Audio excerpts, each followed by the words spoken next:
The afternoon sun cast long shadows across Pine Ridge shooting range as Margaret Chun pulled her modest sedan into the gravel parking lot.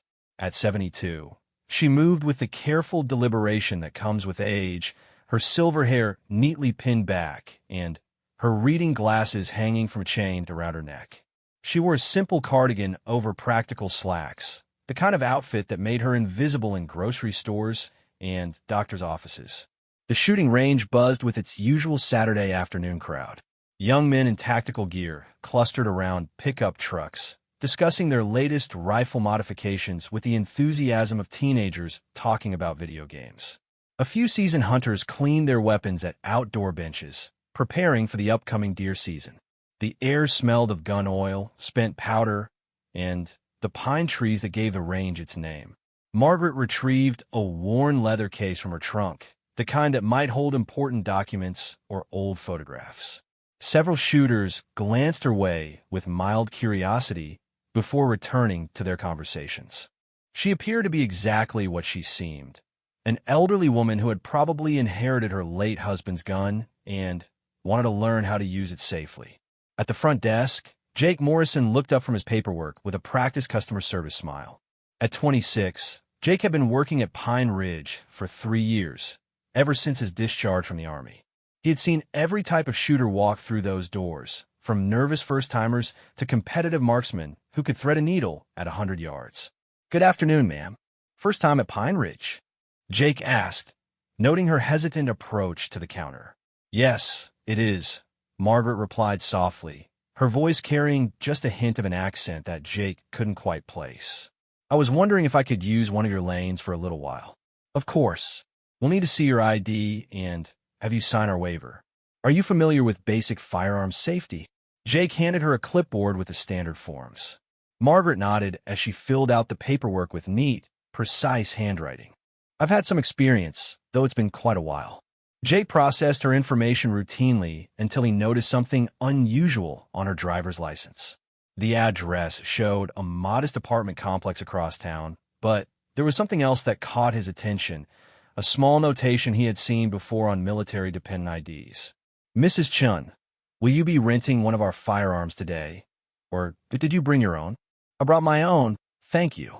Margaret patted the leather case gently. "It belonged to my late husband. I thought it was time I learned to use it properly." This was a story Jake had heard countless times. Widows often came in with inherited firearms, usually wanting to sell them or learn basic safety.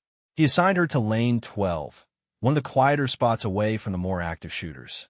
As Margaret made her way to her assigned lane, she passed a group of 3 men who were setting up elaborate shooting rests and discussing the finer points of long-range ballistics. They wore matching shirts from a local gun club and spoke with the confident authority of serious hobbyists.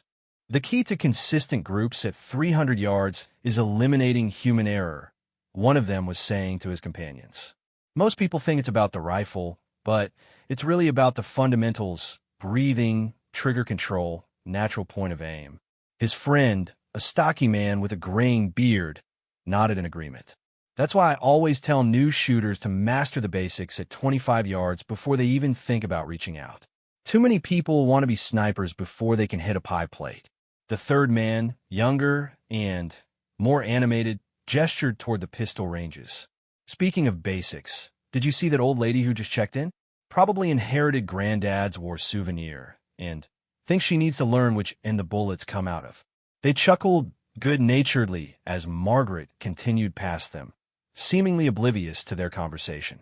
She reached lane 12 and began unpacking her case with methodical precision. The range officer, a retired police sergeant named Tom Walsh, made his rounds checking on shooters. He had developed a sixth sense about people during his 20 years on the force, and he always paid special attention to first-time shooters or anyone who seemed uncertain. "Everything going okay over here, ma'am?" Tom asked as he approached Margaret's lane. "Yes, thank you. I'm just getting organized," Margaret replied, carefully laying out her equipment on the shooting bench. Tom's experienced, I immediately noticed that Margaret's movements were more purposeful than those of a typical beginner. She handled the firearm case with familiarity, and her setup was methodical rather than hesitant. Still, plenty of people have been around guns without necessarily knowing how to use them effectively. That's a nice case, Tom observed. Looks like it's seen some use. My husband took very good care of his things, Margaret said simply, running her fingers along the worn leather. He always said that proper equipment maintenance was a sign of respect. Something in her tone made Tom pause. There was a depth to her words that suggested more than casual familiarity with military thinking. But before he could pursue the thought further, a commotion at the rifle range drew his attention. One of the shooters at the 100-yard line was having trouble with his scope, and his increasingly frustrated adjustments were sending bullets wildly off target. Tom excused himself to assist with the problem, making a mental note to check back on Margaret in a few minutes. Alone at her lane, Margaret opened the leather case with reverence. Inside, nestled in custom-cut foam, lay a rifle that immediately set it apart from the hunting rifles and modern sporting rifles that dominated the range. The weapon was clearly military issue, though its exact origin wasn't immediately apparent to casual observers. Margaret lifted the rifle with practiced ease, her movements betraying decades of familiarity. She examined the action, checked the barrel, and inspected every component with the thoroughness of someone who understood that a firearm was a precision instrument deserving of respect. The rifle itself was a study in utilitarian design.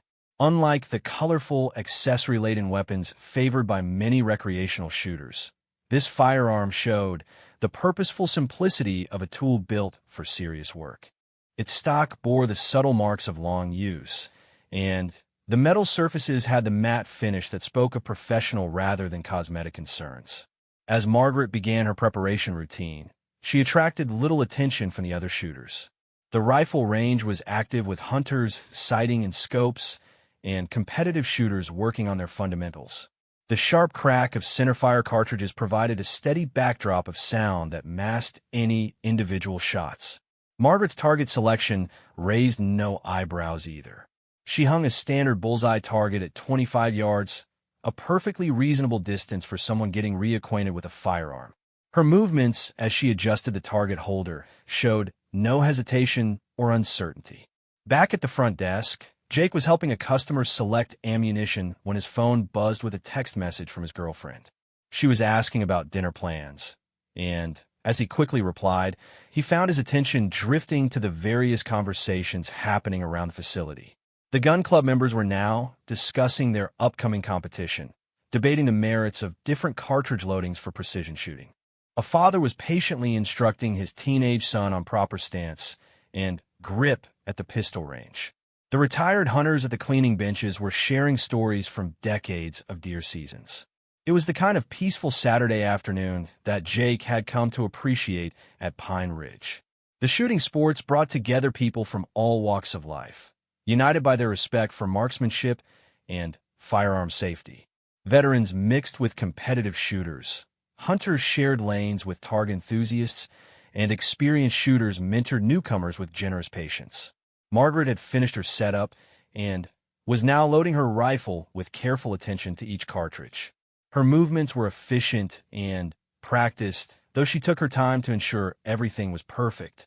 She adjusted her shooting mat, checked her shooting glasses, and confirmed her ear protection was properly seated. The moment of truth was approaching. Margaret chambered her first round and settled into position behind her rifle. Her breathing slowed as she aligned her sights with the target 25 yards downrange. At that moment, Tom Walsh finished helping the frustrated scope adjuster and remembered his intention to check on the elderly woman at lane 12. He began walking in that direction, expecting to offer encouragement to a nervous beginner taking her first shots with an inherited firearm. None of the shooters at Pine Ridge that afternoon could have predicted what was about to unfold. Margaret Chin appeared to be exactly what she seemed, a widow learning to handle her late husband's rifle. The truth, however, was far more remarkable than anyone could have imagined. As Margaret's finger found the trigger and she prepared to fire her first shot, the ordinary Saturday afternoon at Pine Ridge shooting range was about to become extraordinary. Margaret's first shot rang out with the crisp authority of a precision rifle. The sound was slightly different from the hunting rifles being used nearby, sharper more controlled. Tom Walsh was still 30 feet away when he heard it, and something about the report made him pause mid-step. 25 yards downrange, Margaret's target showed the unmistakable signs of exceptional marksmanship. The bullet hole appeared dead center in the bullseye, perfectly placed with surgical precision. But Margaret didn't immediately check her target through the spotting scope like most shooters would. Instead, she calmly worked the bolt action, ejected the spent cartridge case with practiced efficiency, and prepared for her second shot. The gun club members at the adjacent bench had paused their conversation when they heard Margaret's shot. The sound quality was distinctly different from typical recreational shooting. There was a precision to it that caught the attention of experienced ears. "Did you hear that?" asked the bearded man, whose name was Richard Kowalski. He had 30 years of competitive shooting experience and could identify the sound signature of serious marksmanship equipment. His younger companion, Danny Martinez, was already glancing toward lane 12 through his peripheral vision. "Sounded clean. Really clean. What do you think she's shooting over there?" The third member of their group, veteran shooter Paul Henderson, had stopped adjusting his scope entirely. "Whatever it is, she knows how to make it talk. That wasn't a beginner's shot." Margaret's second shot followed 15 seconds later. The timing was deliberate and consistent, showing none of the hesitation typical of inexperienced shooters. Again, the rifle spoke with that distinctive precision that comes from exceptional equipment handled by skilled hands. Tom Walsh quickened his pace toward lane 12, his curiosity now thoroughly aroused. In his years as both a police officer and range safety officer, he had developed an ear for different types of shooting. Margaret's rifle work sounded like something he might have heard at police academy precision training or military marksmanship competitions. At the front desk, Jake Morrison was processing a new customer when the distinctive sound of Margaret's shooting reached his ears. He had heard enough military rifles during his Army service to recognize quality equipment, and whatever Margaret was using was definitely not a typical inherited hunting rifle. Margaret fired her third shot with the same methodical precision as the first two. Her breathing rhythm was textbook perfect, natural respiratory pause, gentle trigger squeeze, smooth follow-through. Between shots, she maintained perfect position, only breaking her sight picture long enough to work the bolt action. The other shooters on the rifle range were beginning to take notice. Conversations had quieted as experienced marksmen recognized the sound of exceptional shooting taking place nearby. The regular crack of hunting rifles and sporting rifles was punctuated by Margaret's precise, evenly spaced shots that stood out like a metronome marking perfect time. Richard Kowalski finally gave in to his curiosity and walked over to where he could get a better view of lane 12. What he saw made him stop dead in his tracks. Margaret was shooting from a modified prone position that he recognized from high-level competitive shooting, her body alignment textbook perfect, and her rifle handling completely professional. But it was the rifle itself that made Richard's breath catch. Even from a distance, he could see enough details to recognize military precision equipment. The scope was clearly high-end glass, the kind that cost more than most people's entire rifle setup. The rifle's profile suggested something far beyond typical sporting use. Margaret fired her fourth shot, and Richard watched through his binoculars as another perfect hole appeared in the center of the target. She wasn't just hitting the bullseye, she was placing shots in a group so tight that they were beginning to enlarge the same hole. "Guys, you need to come see this," Richard called softly to his companions, his voice filled with amazement. Danny and Paul quickly joined him, bringing their own spotting equipment. Through their scopes, they could clearly see Margaret's target, and what they observed left them speechless. For shots had created what appeared to be a single, slightly enlarged bullet hole in the exact center of the bullseye. "That's not possible at 25 yards with iron sights," Danny whispered, assuming Margaret was using the rifle's standard sighting system. "Look again," Paul said grimly, adjusting his spotting scope for a clearer view. "That's not iron sights. That's serious glass, and she knows exactly how to use it." Tom Walsh finally reached lane 12 and positioned himself where he could observe Margaret's shooting without interfering. What he saw challenged every assumption he had made about the elderly woman. Her position was flawless, her rifle handling was expert, and her equipment was clearly professional grade. Margaret prepared for her fifth and final shot of her initial group. Her movements remained calm and methodical, showing no sign of pressure or excitement despite the gathering attention from other shooters. She settled into position with the fluid efficiency of someone who had performed these motions thousands of times before.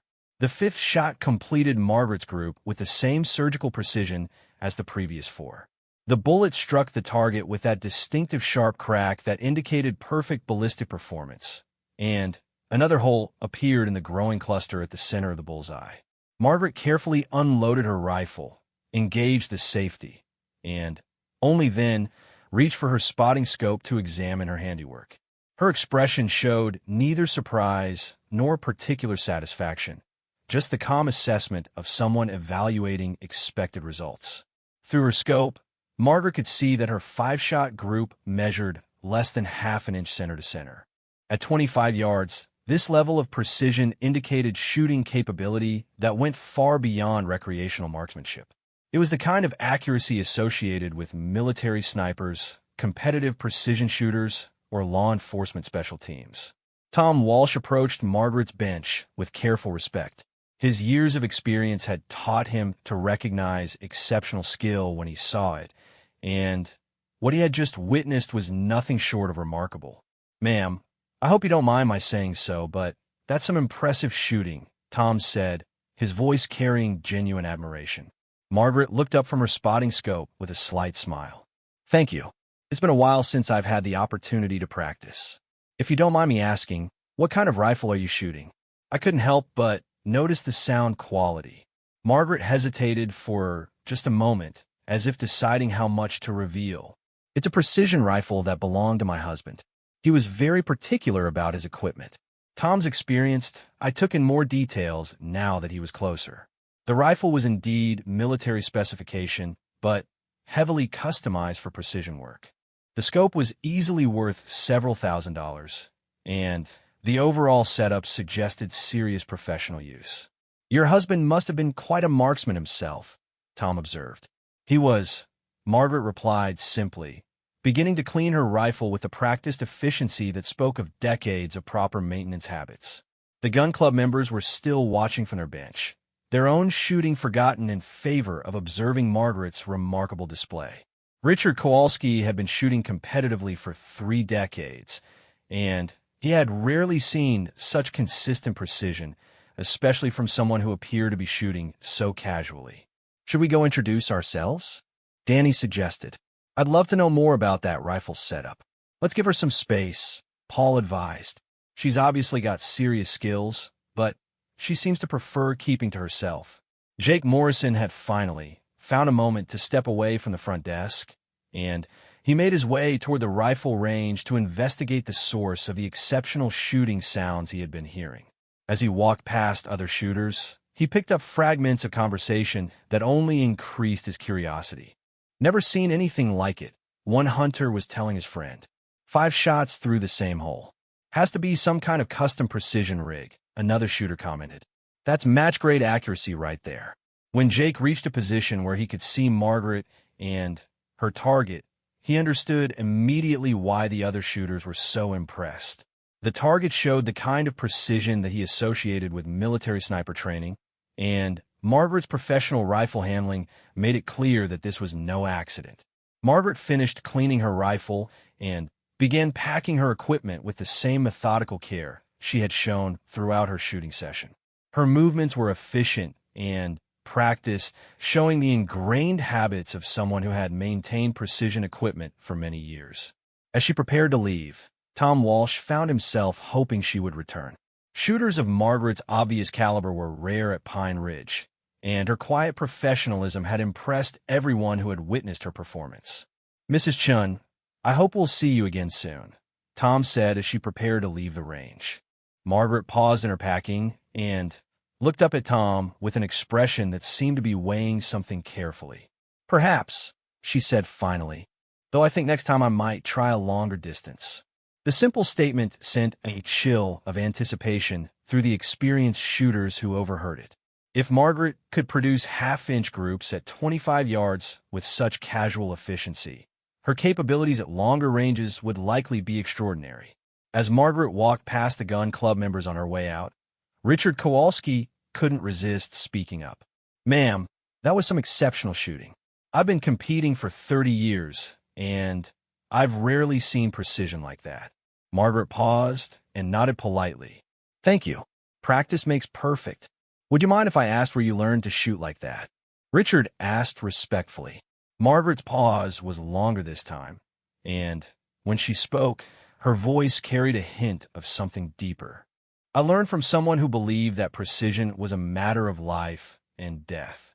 With that cryptic statement, Margaret Shun walked out of Pine Ridge shooting range, leaving behind a group of experienced shooters who were completely mystified by what they had just witnessed. The elderly woman who had appeared to be a typical beginner had demonstrated shooting skills that rivaled the best marksmen they had ever seen. As her sedan pulled out of the parking lot, the conversations at Pine Ridge buzzed with speculation about the mysterious Margaret Shun and her remarkable display of marksmanship. None of them could have guessed the truth about the quiet woman who had just redefined their understanding of precision shooting.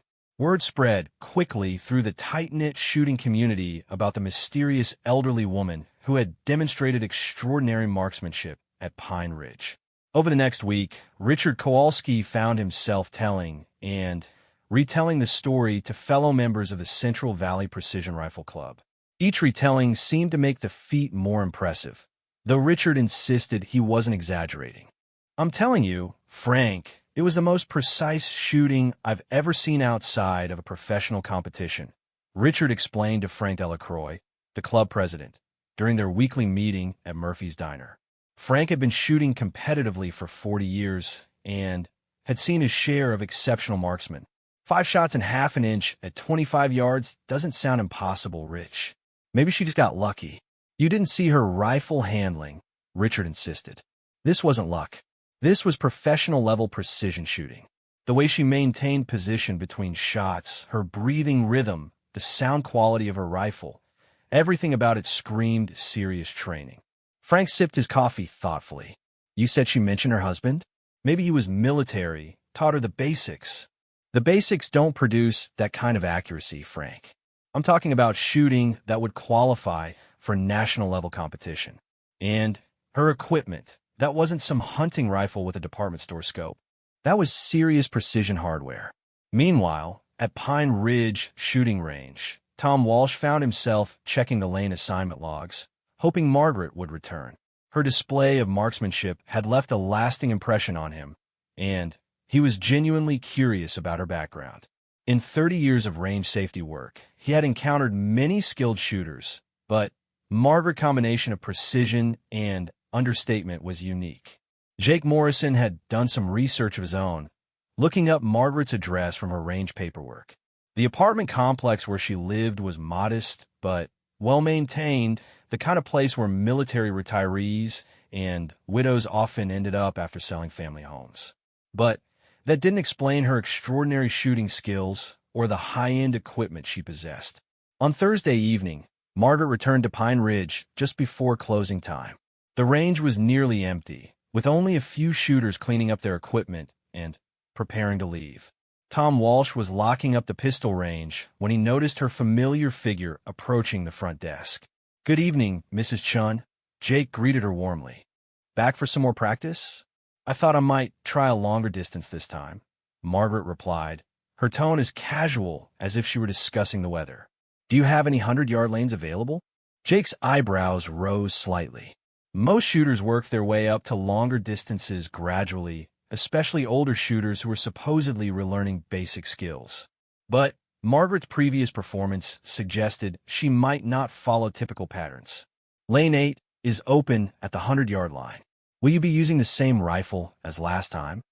"Yes, though I brought some different ammunition to test." Margaret's answer was matter-of-fact, but Jake caught the implication that she was conducting serious ballistic evaluations rather than casual plinking. Tom Walsh appeared as Margaret was signing in for her second visit. "Mrs. Chun, good to see you again. Moving out to the 100-yard line tonight. I thought it might be interesting.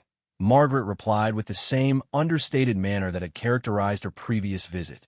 As Margaret made her way to lane 8, the few remaining shooters took notice.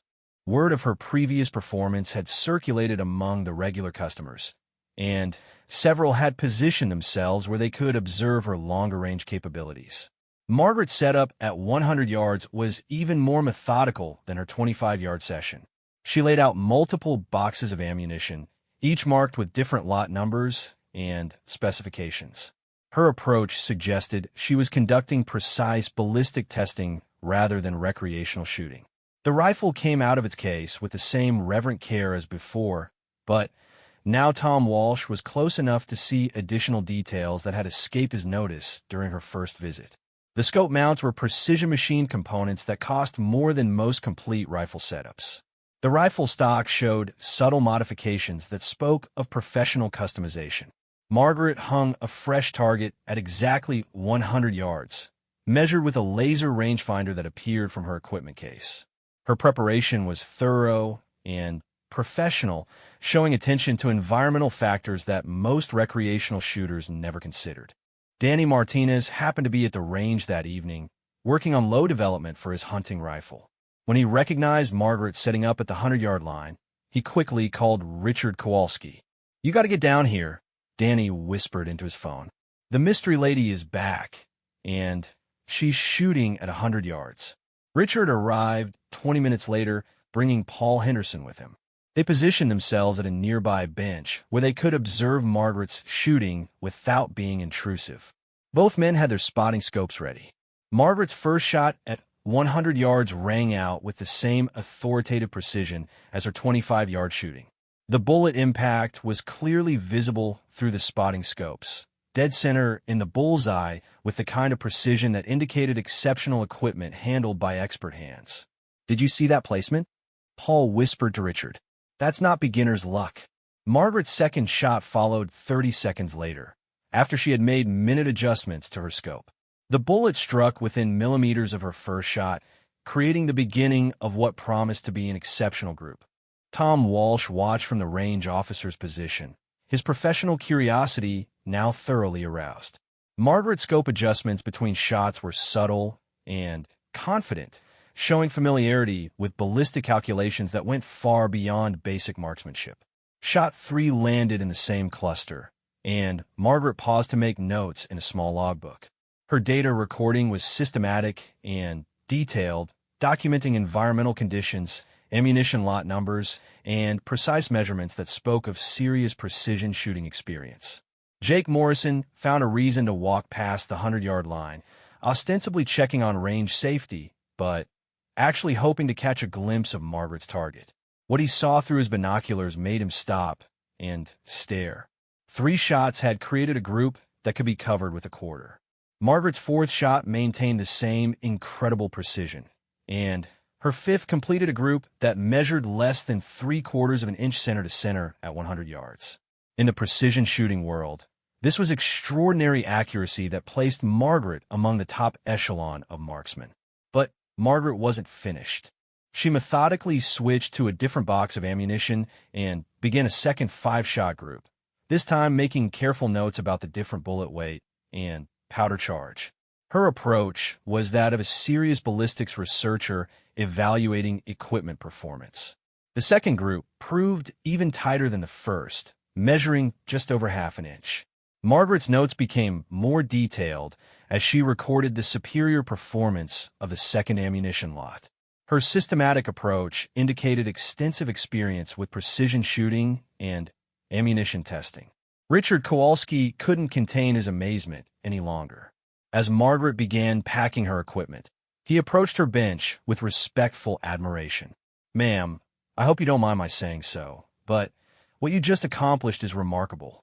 I've been shooting precision rifles for 30 years, and I've rarely seen groups that tight at 100 yards.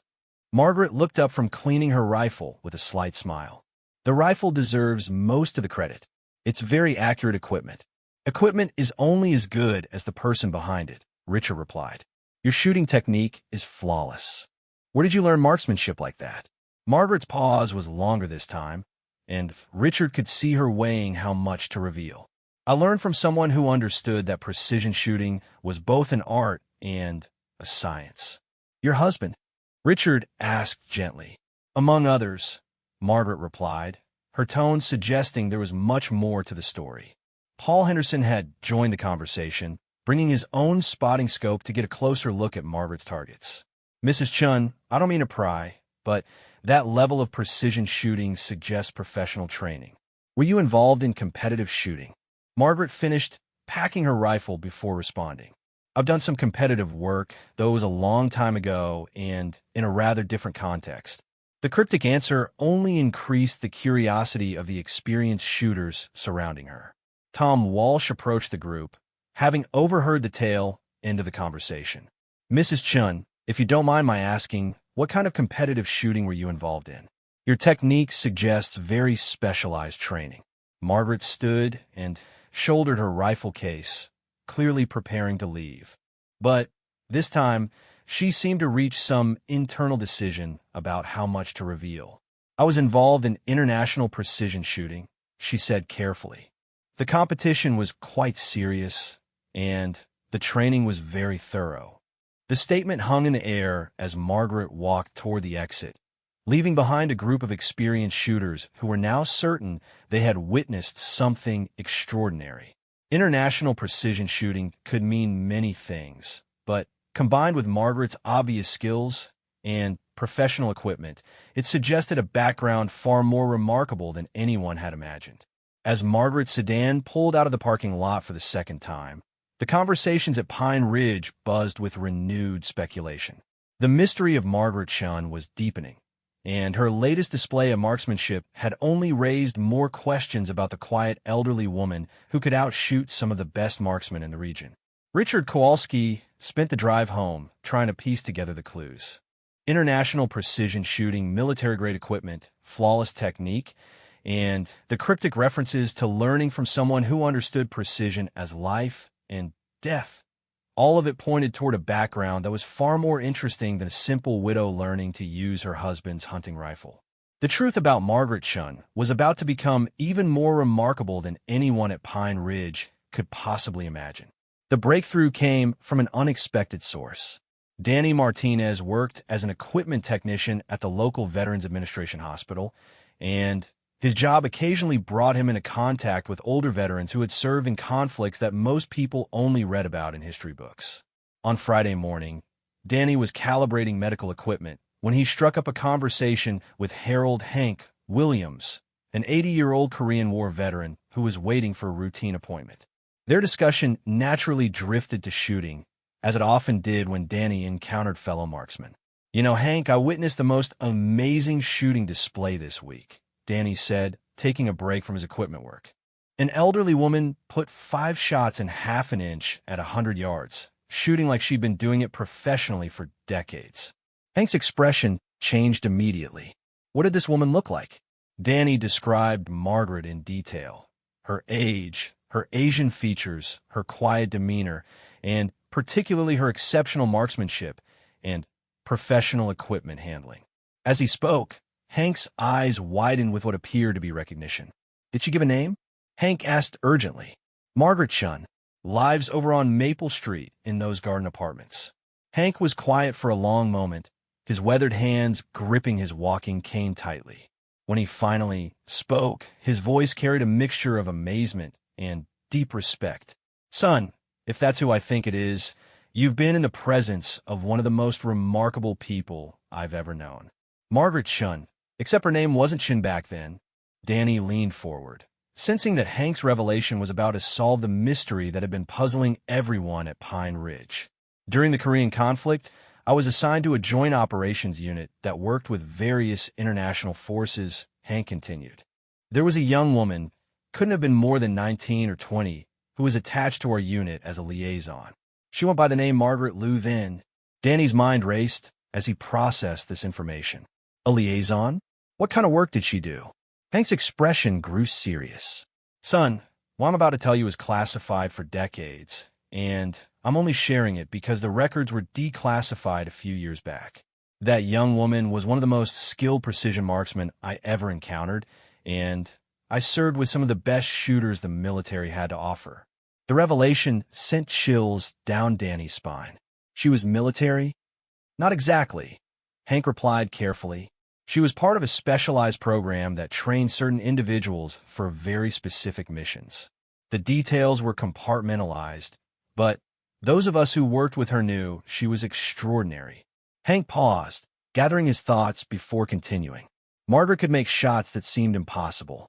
I once saw her engage targets at ranges that most snipers wouldn't attempt, and she did it with equipment that was advanced for its time, but primitive compared to what's available today. Danny was struggling to reconcile this information with the quiet elderly woman he had observed at the shooting range. What happened to her after Korea? She disappeared from our unit sometime in 1953, Hank said. Word was that she had been reassigned to other operations, but we never saw her again. I always wondered what became of her. That evening, Danny called Richard Kowalski with the stunning information he had learned from Hank Williams. Richard listened in amazement as Danny recounted the conversation, and both men realized they had been witnessing the skills of someone with an extraordinary military background. We need to approach this carefully, Richard advised. If what your friend says is true, Mrs. Chun has kept this background private for good reasons. We shouldn't pry, but maybe we can find a way to let her know that her skills are appreciated. Meanwhile, Margaret was at home in her modest apartment, cleaning her rifle with the same meticulous care she had shown for over 70 years. The apartment was simply furnished, but comfortable, with photographs of her late husband David Chun and their children displayed on the mantelpiece. David had been a gentleman, a mathematics professor at the local community college who had known about Margaret's background but had never pressed her for details she wasn't ready to share. He had understood that some experiences were too profound and complex to be easily explained, and he had loved her for who she was rather than what she had done. In a locked cabinet in her bedroom, Margaret kept memorabilia from time in her life that seemed almost like someone else's story. There were commendations written in languages most people couldn't read, photographs of her with soldiers and officials whose names had appeared in history books, and documentation of achievements that she had never spoken about to anyone except David. The rifle she had been using at Pine Ridge was indeed her husband's, but it had originally been hers. David had inherited it when they married, and she had taught him to use it during their early years together. After his death, she had reclaimed the weapon that had once been as familiar to her as her own heartbeat. On Saturday afternoon, Margaret returned to Pine Ridge for the third time. This visit, however, will be different from the previous two. Tom Walsh had made some discreet inquiries among veteran contacts, and Jake Morrison had done research that suggested Margaret's background might be more remarkable than anyone had imagined. When Margaret signed in, Tom approached her with respectful formality. Mrs. Chun, I hope you don't mind, but some of our regular shooters have expressed interest in learning from your expertise. Would you be willing to share some marksmanship tips with some serious precision shooters? Margaret looked up from her paperwork, studying Tom's expression carefully. What kind of tips do they have in mind? Basic precision shooting fundamentals, Tom replied. Richard Kowalski and his group are experienced competitive shooters, but they recognize exceptional skill when they see it. Margaret considered the request for a long moment. She had spent decades keeping her background private, but she was also aware that her skills were attracting attention that might eventually lead to uncomfortable questions. Perhaps it was time to share some knowledge in a way that satisfied curiosity without revealing too much. I suppose I could offer some guidance, Margaret said finally. Precision shooting is about understanding the relationship between the marksman, the equipment, and the environment. Word spread quickly through Pine Ridge that Margaret had agreed to share some expertise with serious shooters. Richard, Paul, and Danny arrived within an hour, bringing their precision rifles and genuine eagerness to learn from someone whose skills clearly exceeded their own. Margaret set up at the 100-yard line and began what amounted to an informal masterclass in precision marksmanship. Her instruction was methodical and thorough, covering fundamentals that most of the experienced shooters thought they already understood. Breathing is not just about timing, Margaret explained as she demonstrated proper respiratory technique. It's about understanding how your body's natural rhythms affect your stability and sight picture. Her demonstration shots were flawless, but more importantly, her explanations revealed depth of knowledge that could only come from years of professional-level training and application. The rifle is a precision instrument, Margaret continued, but the most important precision component is the person behind it. Consistency in position, breathing, trigger control, and mental approach, these are what separate exceptional shooting from merely good shooting. Richard Kowalski watched in fascination as Margaret demonstrated shooting positions and techniques that he had read about, but never seen executed with such perfection. Her instruction was clear and practical, but it carried the authority of someone who had learned these lessons under circumstances where precision meant survival. "Mrs. Chun," Richard asked respectfully, "where did you learn marksmanship at this level? Your technique suggests very specialized training." Margaret paused in her instruction, and the group of experienced shooters could see her weighing how much to reveal. When she spoke, her voice carried a mixture of pride and something deeper, perhaps sadness for experiences that had shaped her in ways that couldn't be easily explained. "I learned from instructors who understood that precision shooting was not a sport or hobby," she said finally. "It was a skill that could determine whether missions succeeded or failed, whether people lived or died." The simple statement carried implications that made the experienced shooters exchange glances. They were beginning to understand that Margaret's background was far more remarkable than they had imagined. As the afternoon progressed, Margaret's instruction became more detailed and technical. She discussed wind reading, elevation adjustments, ammunition selection, and equipment modification with the expertise of someone who had used these skills in situations where theoretical knowledge became practical necessity. The transformation in the group's shooting was immediate and dramatic. Under Margaret's guidance, all three experienced marksmen improved their precision significantly, achieving groups that were tighter than anything they had previously accomplished. But the real revelation came when Margaret made an offhand comment about shooting in mountainous terrain with equipment that predated modern range-finding technology. The casual reference to engaging targets at ranges exceeding 800 yards, using manual calculations and environmental assessment, left the group speechless.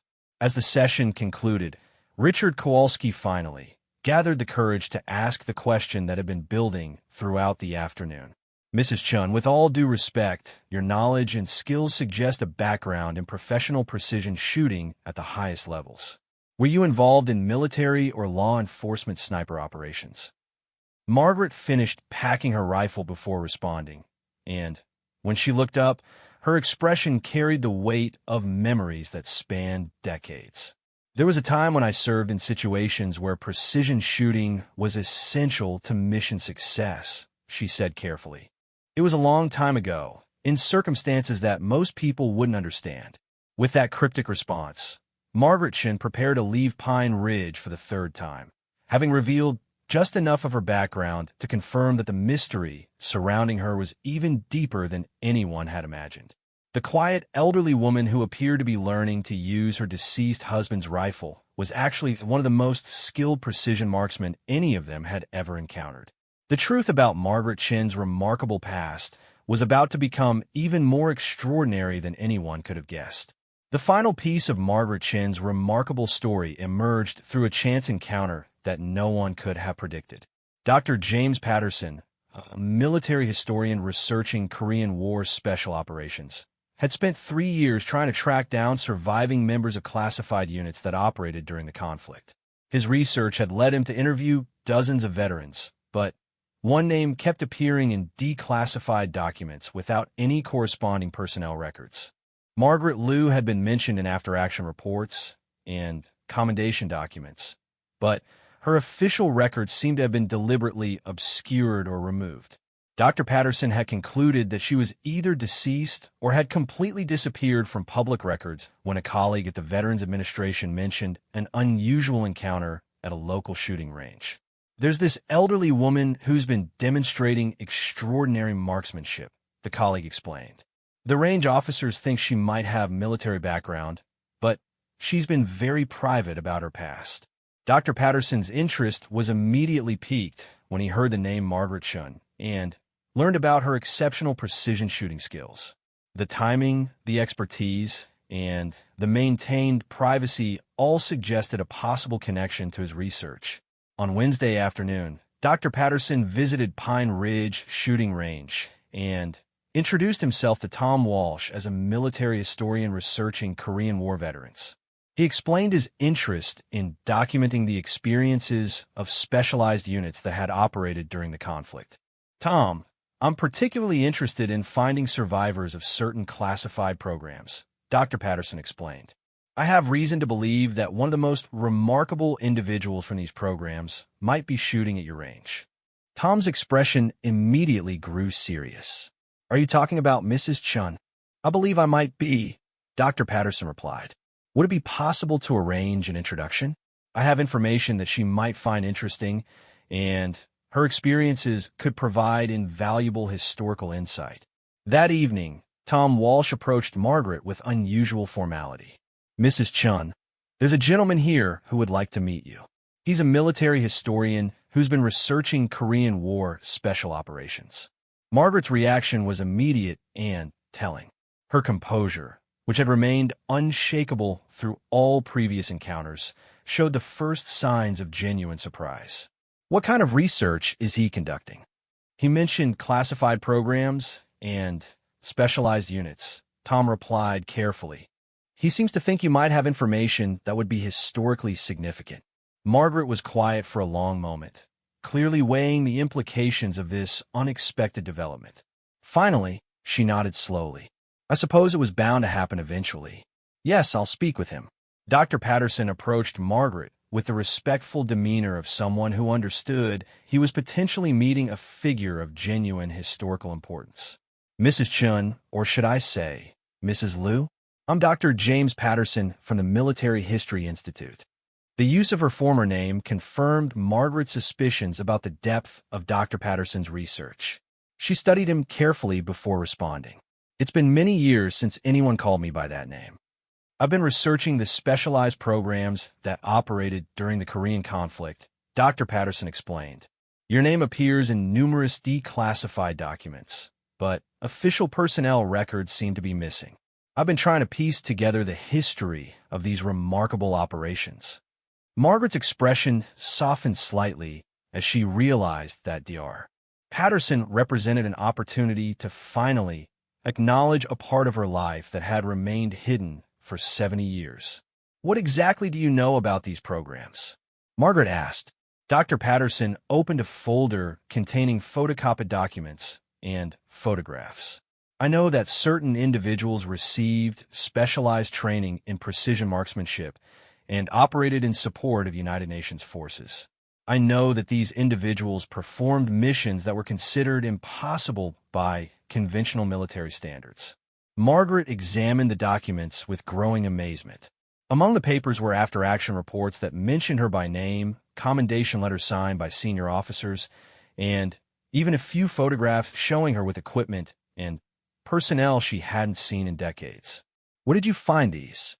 Margaret asked, her voice carrying a mixture of wonder and nostalgia. "Declassified archives," Dr. Patterson replied. "The National Security Archive released thousands of Korean War documents 3 years ago. Your missions were significant enough to warrant detailed documentation." Margaret continued studying the papers, and Dr. Patterson could see memories flooding back as she recognized names, places, and events from her past. One document in particular seemed to capture her attention: a mission report describing a precision shot that eliminated a high-value target at a range of over 900 yards. "I remember this mission," Margaret said quietly. "It was January 1953, and the weather conditions were terrible. 30-mile-per-hour crosswinds and snow." Dr. Patterson leaned forward with scholarly excitement. The report describes it as one of the longest confirmed precision shots of the Korean conflict. "How did you manage such accuracy under those conditions?" Margaret's eyes took on a distant quality as she recalled details from 7 decades past. The shot required calculating wind drift, elevation adjustment, and temperature effects manually. We didn't have the sophisticated equipment that's available today. Everything depended on training, experience, and understanding the capabilities of a rifle. The report mentions that you were 19 years old when you accomplished this, Dr. Patterson said with amazement. How did someone so young develop such extraordinary skills?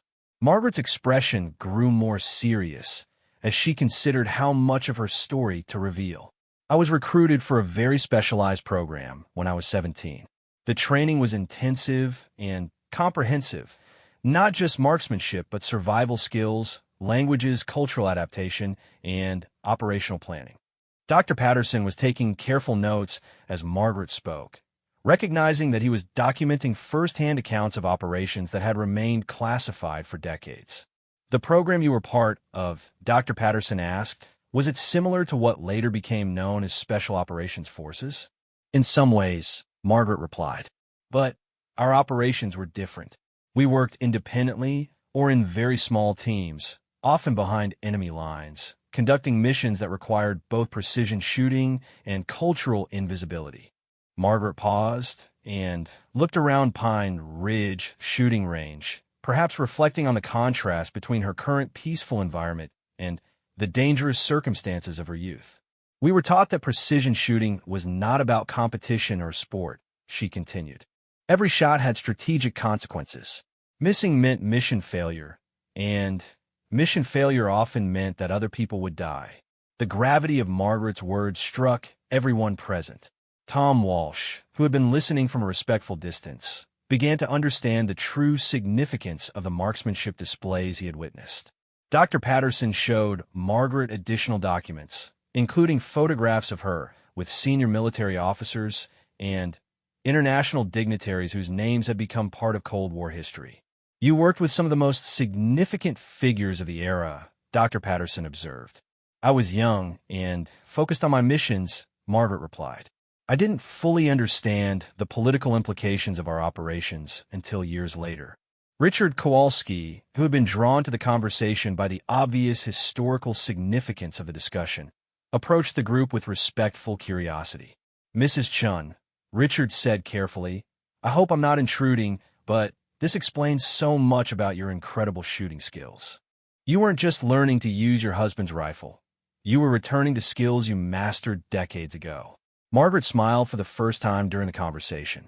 David always encouraged me to keep up with my shooting, though I never told him the full extent of my background. He knew I'd been in the military, but the details were classified. Dr. Patterson continued sharing documents, including commendations that described Margaret's contributions to successful missions throughout the Korean conflict. The papers painted a picture of a young woman who had performed with extraordinary courage and skill in some of the most dangerous operations of the war. According to these records, you were awarded several decorations for valor, Dr. Patterson noted. Did you ever receive formal recognition? Margaret's expression grew wistful. The nature of our operations meant that official recognition was impossible. We operated under deep cover, and our successes had to remain secret. As the conversation continued, Margaret gradually revealed more details about her remarkable service. She had been part of a program that recruited individuals with specific language skills and cultural backgrounds for missions that conventional forces couldn't accomplish. My family had immigrated from China when I was very young, Margaret explained. I spoke multiple languages and could blend into various communities. Combined with the marksmanship training, these skills made me suitable for operations that required cultural invisibility. Dr. Patterson was documenting what was clearly one of the most significant interviews of his research career. Margaret's firsthand accounts were providing invaluable insight into operations that had remained mysterious for 7 decades. After the Korean armistice, what happened to the program participants? Dr. Patterson asked. Most of us were quietly reassigned or encouraged to return to civilian life, Margaret replied. The specialized nature of our training made it difficult to transfer to conventional military roles. Margaret went on to explain how she had used her skills in various capacities throughout the 1950s and 1960s, though she remained vague about specific operations. Eventually, she had met David Chun, married, and settled into the quiet life of a professor's wife. I never stopped practicing, Margaret admitted. David thought it was a hobby, but for me, maintaining these skills was a way of honoring the training I had received and the people who had taught me. As the evening progressed, Margaret shared stories that brought her documented missions to life. She described the challenges of operating with equipment that was primitive by modern standards, the importance of understanding weather and environmental factors, and the psychological pressure of knowing that mission success depended entirely on her individual performance. The revelation of Margaret Chen's true background transformed her from a mysterious elderly woman into a figure of genuine historical significance. She had been part of operations that helped shape the outcome of the Korean conflict, and her skills had contributed to missions that saved countless lives. When Dr. Patterson finally packed up his documents, he had enough material for a significant historical study. But more importantly, Margaret Chun had finally been able to acknowledge and share a part of her life that had remained hidden for 70 years. As the group prepared to leave Pine Ridge that evening, Tom Walsh approached Margaret with deep respect. "Mrs. Chun, it's been an honor to have you at our range. Your skills and your service represent something truly extraordinary." Margaret nodded graciously, but her response carried the humility that had characterized all her interactions at Pine Ridge. "I was young and did what was asked of me. The real heroes were the people who planned the missions and took responsibility for their success or failure." Margaret Chin continued to visit Pine Ridge shooting range regularly, but now her presence carried a different significance. The quiet elderly woman had been revealed as one of the most skilled precision marksmen of her generation, a veteran of classified operations that had helped shape modern history. Her story spread through the shooting community not as gossip, but as a reminder that extraordinary people often live quiet lives among us, carrying experiences and capabilities that defy casual observation. Margaret Chun had spent 70 years maintaining skills that had once been essential to national security, and her dedication to precision and excellence continued to inspire everyone who witnessed her remarkable marksmanship. The whisper that had changed everything at Pine Ridge shooting range was the sound of history finally being acknowledged, and the recognition that true expertise often comes disguised in the most unassuming packages.